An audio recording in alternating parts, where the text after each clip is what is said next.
편입 영어에는 하나의 합의가 존재하는 것 같습니다.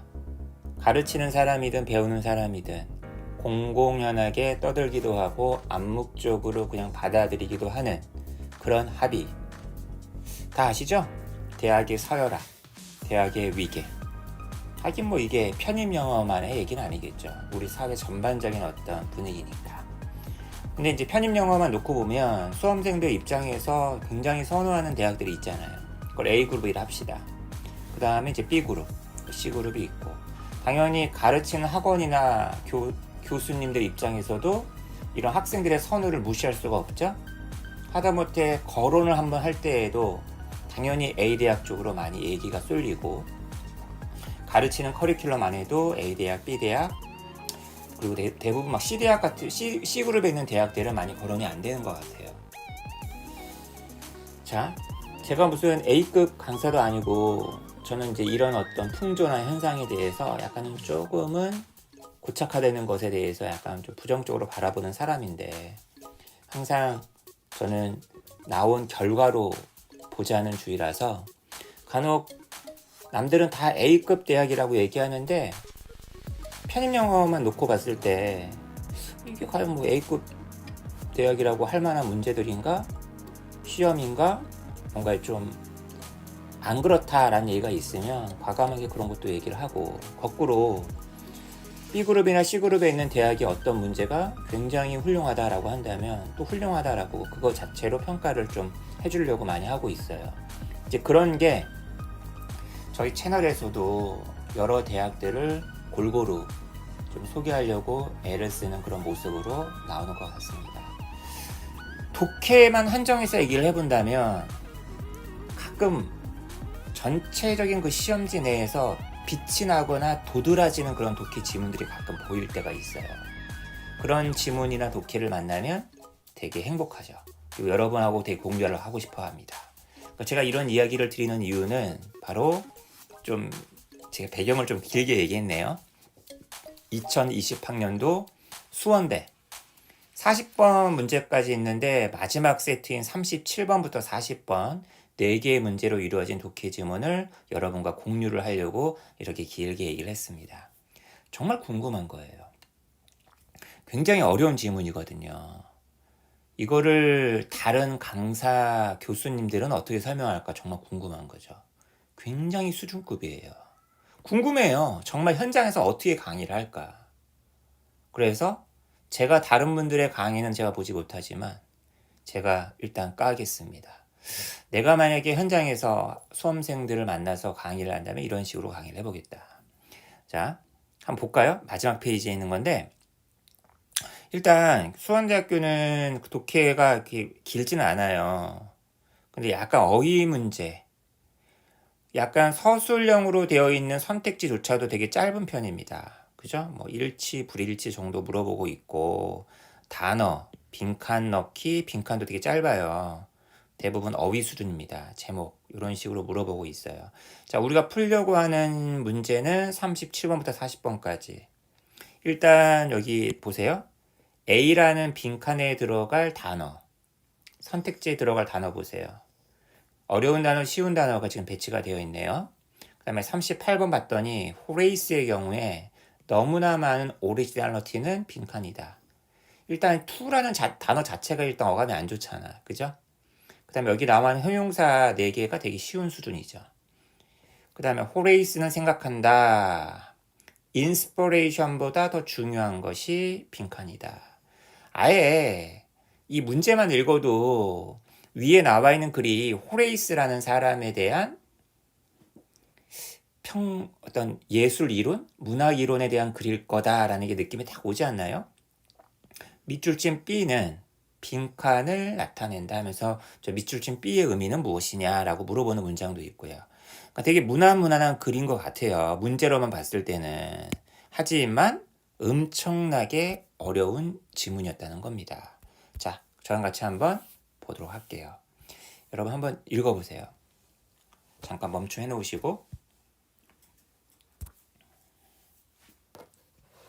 한번 가볼까요? 이야, 정말 플라톤하고 아리스토텔레스 없으면 어떡할 뻔했습니까, 서양은. 그죠? 정말 고전 어떤 사상을 대표하는 두 사상가입니다. 플라톤과 아리스토텔레스의 경우에 있어서 이게 앤드라고 했으니까 두 사람 생각이 같다. 그러니까 이 두 사람의 차이를 얘기하는 글도 되게 많은데 이 사람들을 하나로 묶었네요. 모방이라는 것은 의미했다. 자연의 모방. 자연을 모방해야 돼. 근데 호레이스의 경우에 그 모방이라는 것이 다른 걸 의미하기 시작하게 되었더래요. 바로 다른 작가들의 모방. 여러분, 느낌 파고 오십니까? 자연에 대한 모방이라는 거는 굳이 얘기한다면 뭐예요, 여러분? 좀 쉽게 얘기해서 자연을 대상으로 자연을 재현하는 거죠. 약간 리얼리즘? 뭐 약간 이쪽? 그럼 다른 작가들에 대한 모방이라는 건 뭐죠? 작가가 있으니까 다른 작가를 모방하는 거겠지. 문학 전통, 예술 전통, 이것이 이제 점차 무르익으면서 쌓이면서 이런 호레이스 같은 사람이 등장하게 되었다는 얘기 아니겠습니까? 당연히 이 호레이스 얘기를 하고 싶어서 지금 호레이스랑 상반되는 플라톤, 아리스토텔레스 얘기를 먼저 한 거고, 그렇게 먼저 밑밥을 깐 다음에 호레이스 얘기를 하려고 하는 거예요, 지금. 이 글은 호레이스에 대한 글입니다. 우리는 바라보게끔, 루겟하게끔, 루겟해라 라는 말을 듣는다는 거예요. 호레이스 입장에서 얘기하는 겁니다. Not so much. A as B. Not so much A as B는 not과 가까운 A를 부정하고 B 쪽을 긍정하는 거죠. A라기보다는 B. What is around us? 이게 뭐겠습니까? 자연이지. 야, 자연을 보기보다는 이게 뭡니까? 이게 바로 다른 작가들, 예술 전통이겠죠. 과거에 썼었던 시인들. 그러니까 자연을 보고서 네 눈에 보이는 대로 이렇게 예술 작품을 하는 게 아니라 그 자연을 보고서 이미 예술 작품을 남겼던 고호를 봐라. 렘브란트를 봐라. 백남준을 봐라. 그리고 고호, 렘브란트, 백남준을 보고서 네가 그 사람들과 비슷한 예술 활동을 하라는 게 호레이스의 입장이라는 얘기예요. 따라서 the matter, 소재, 매너, 방식, 서사시. 옛날 그 호레이스 시절의 시인들은 대부분 서사시를 썼나 보네. 이것의 소재와 방식은 바로 누구에 의해 결정되었다? 항상 호머에 의해서 결정되었다. 이 호머가 갑자기 왜 나왔죠, 여러분? 그 과거의 그 시인들 중에서 대빵인가 보네. 얘가 거의 뭐 과거 시를 완성을 해놨고, 특히 서사시를. 네가 서사시 쓰고 싶어? 그러면은 네가 서사시를 맨바닥에서 시작하지 말고 호머를 모방해. 지금 이 얘기예요, 지금. 끝났습니다. 첫 단락만 읽고서도 느낌이 오셔야 되는데 너무 어렵죠. 야, 이 정도 수준의 글이에요.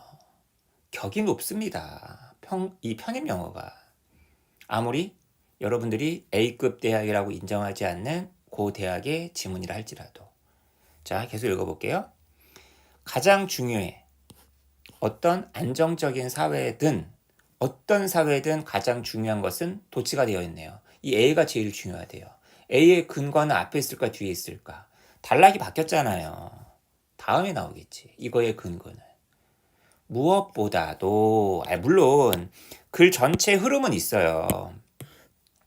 이 두 번째 단락이 첫 번째 단락과의 연장선상에 있겠죠. 그죠? 하지만 가장 결정적인 근거는 그죠?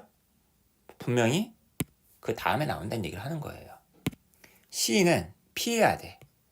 야, 좀 네가 좀 우스꽝스러운 걸 좀 피해야 돼.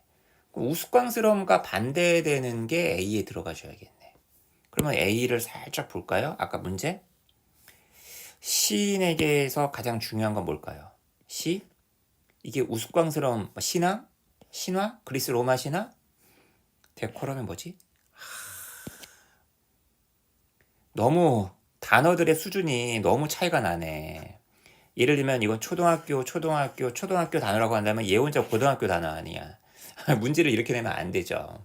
하지만 데코럼이란 단어는 뭐 그냥 편입에서 늘상 잘 나오는 단어 아닙니까?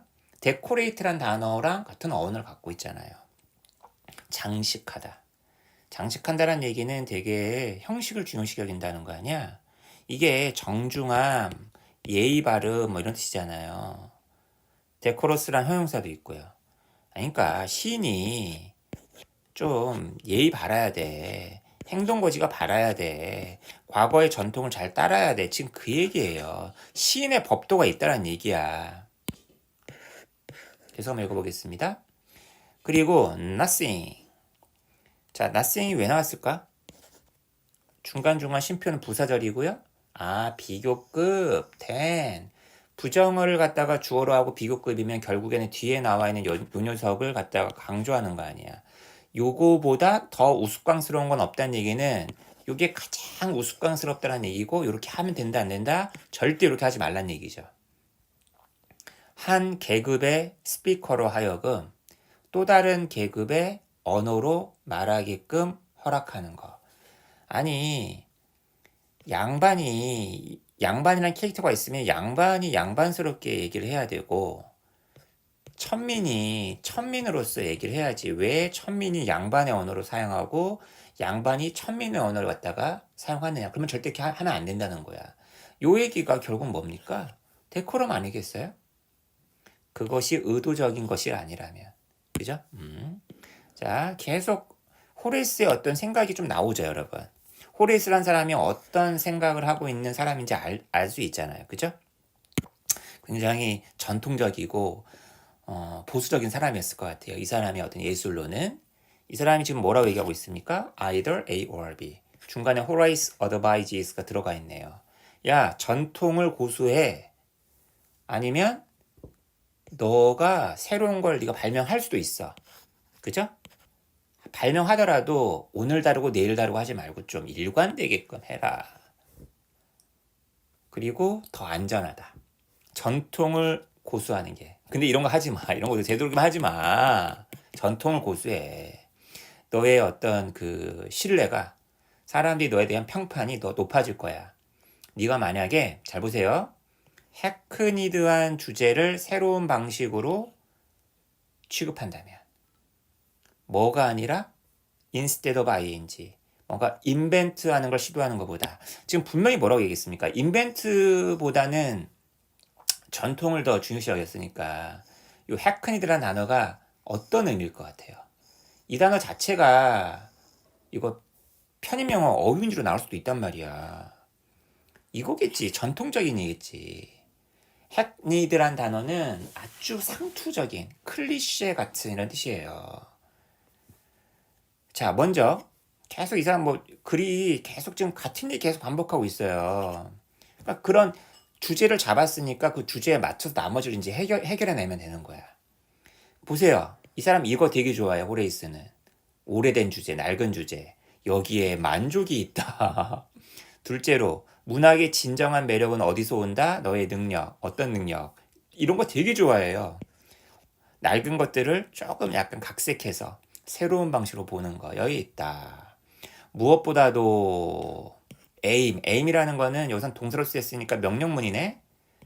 겨냥해라. 목표로 해라. 너의 시선을 좀 아래쪽에다 두래요. 너의 시선을 아래쪽으로 두라는 얘기는 무슨 말일까? 호레이스의 충고예요. 어느 누구도 이렇게 말할 수 있게끔 놔두지 말아라. 그러니까 이런 말 듣지 말란 얘기예요. 야, 이거 정말 유명한 말이죠, 여러분. 태산, 명동, 서일필이라는 말이 바로 이 호레스의 이걸 갖다가 한자로 옮긴 거에 불과합니다. 레이버란 단어가 명사로 노동 아니야. 근데 노동 중에서도 어떤 노동이 있죠? 우리의 살을 찢는 듯한 노동. 산고가 있어요. 산고. 산이 배가 불러가지고 애써 막 고생하면서 애를 낳으려고 괴롭고 괴로워하다가 봤더니만 그 다음날 아침에 뭘 낳았어? 쥐 한 마리를 낳더라. 용두삼이. 정말 엄청나게 대단한 무언가가 나올 줄 알았더니만 기껏 나온 거는 쥐 한 마리더라. 태산이 울고 움직이고 하더니만 기껏해야 쥐 한 마리 나오더라. 다시 말하면 네가 눈높이를 갖다 너무 높게 가져버리면 그죠? 결과가 그것에 맞게끔 나왔으면 참 좋겠는데 아, 그런 의미에서 사이츠를 갖다가 로우하게 무슨 걸작 같은 거 남기려고 하지 마. 그냥 소소하게 그냥 수필 같은 거 하나 쓰려고 했더니만 그게 대박을 친다든지. 그죠? 그럴 수는 있어도 처음부터 무슨 불세출의 뭐 20세기의 걸작, 21세기의 걸작, 한국 문학을 총결산하는 걸작 이런 거 쓰려고 하지 마 라고 얘기하는 거예요. 자, 그러면 글은 정말 우리가 잘 읽었어요. 이 정도면 저 웬만한 선생님들보다 더 설명 잘한 거 아닌가요? 아닌가? 호리스 입장에서 오리지널러티, 인벤션 이거 좋은 거야 안 좋은 거야? 안 좋은 거잖아. 1번 뭘 귀족적이고 뭘 영향력이 있고 뭘 상상력이 있습니까? 호레이스는 생각했대요. 인스퍼레이션보다 더 중요한 것은 인스퍼레이션 영감 아니야.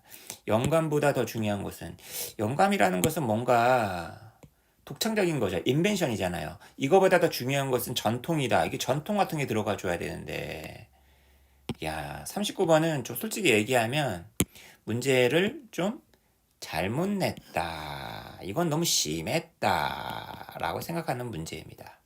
하지만 제가 늘 얘기하지만 문제를 아무리 개떡같이 내더라도 찰떡같이 맞춰야 된다.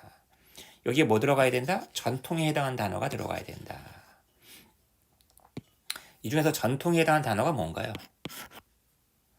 obscurity, 무명, 흐릿함, 지워, 명확한, 배열, 명쾌해야 돼. 뭐야 이게? 이거 모르겠는데. 정말 생전 처음 보는 표현이죠. 자줏빛의 헝겊들, 자줏빛의 천들. 정말 옛날에 자줏빛은 귀족들의 색깔이라고 여겨졌다는 거 아니야? 정말 현란하게 아주 아름다운 문구들로 이루어진 어떤 아름다운 화려한 미사 여구를 갖다가 퍼플 패치즈라고 한대요. 저도 이 문제 풀면서 찾아봤어요. 여러분 혹시 옛날에 뭐 에디슨이 이런 말 한 적 있었죠? 천재란 99% 뭐였지? 1%의 영감과 영감이라는 게 제일 중요할 것 같은데 그게 아니라 1% 영감과 99%의 노력을 영어로 뭐라고 그랬어요 그때? perspiration 라임을 맞춰야 되니까 그러니까 전통을 따라가는 거 열심히 그래서 답이 4번이래요 정말 엿 같죠? 지문은 정말 끼깔나게 잘 냈는데 문제가 정말 엿 같죠? 어쩔 수 없어요 답이 4번이랍니다 그 다음에 40번 태산 명동 서일필 이거죠 이거. 이 단어 정말 잘 냈네요 이거는 문제 참 정말 잘 냈죠 그죠? 정말 결과는 허접하더라 뭡니까 이게 이게 뭡니까 이게 지금 이게 뭡니까 그죠? 답은 2번 되겠습니다 요거는 뭐 무난 근데 이건 정말 멍충 이건 무난 이건 멍충 어떻게 이런 문제를 낼 생각을 했는지 아니 글은 이렇게 아주 수준급에 그리면서 이렇게 고전이긴 하지만 이렇게 예술론, 문학 이론에 대한 글들이 편입영어에서 자주 나온다는 걸 생각하면서 이거 수원대 문제 한 번은 좀 여러분들이 좀 한 번은 좀 돌아와 봤으면 좋겠다라는 게 제 생각입니다. 어떻게 저 이번 영상 좀 마음에 드셨나요? 좋아요, 구독이 여러분의 손길을 기다리고 있습니다. 저는 다른 영상으로 또 돌아오겠습니다. 감사합니다.